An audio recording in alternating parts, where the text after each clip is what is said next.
Beredar kabar mengenai ketidakakuran antara Kapolda Jawa Barat Irjen Pol Ahmad Wiyagus dan Direskrimum Polda Jawa Barat Kombes Surawan terkait penanganan kasus Vina di Cirebon.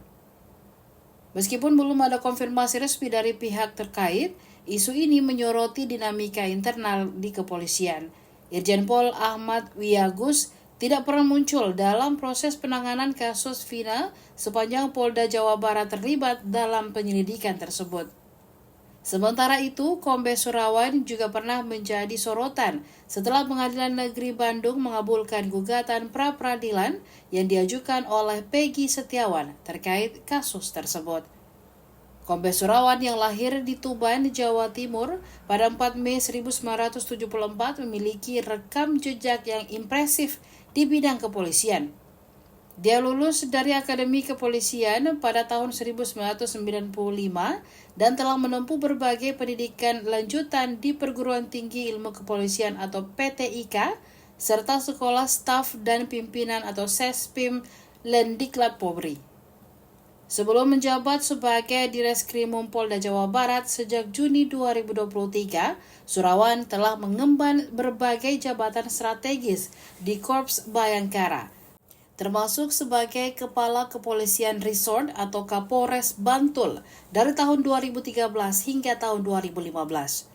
Karirnya semakin menanjak setelah menduduki posisi Wakapolres Metro Jakarta Selatan pada tahun 2015 dan kemudian sebagai Direskrimum Polda Riau.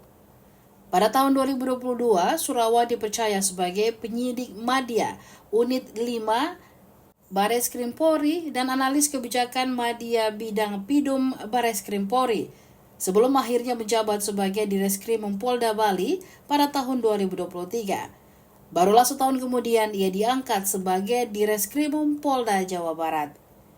Isu ketidakakuran antara Kapolda dan Direskrimum ini menggarisbawahi kompleksitas dalam penegakan hukum di tingkat daerah serta pentingnya koordinasi yang solid dalam menanggapi kasus-kasus yang sensitif seperti kasus Vina Cirebon.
Download Tribun X sekarang, menghadirkan lokal menjadi Indonesia.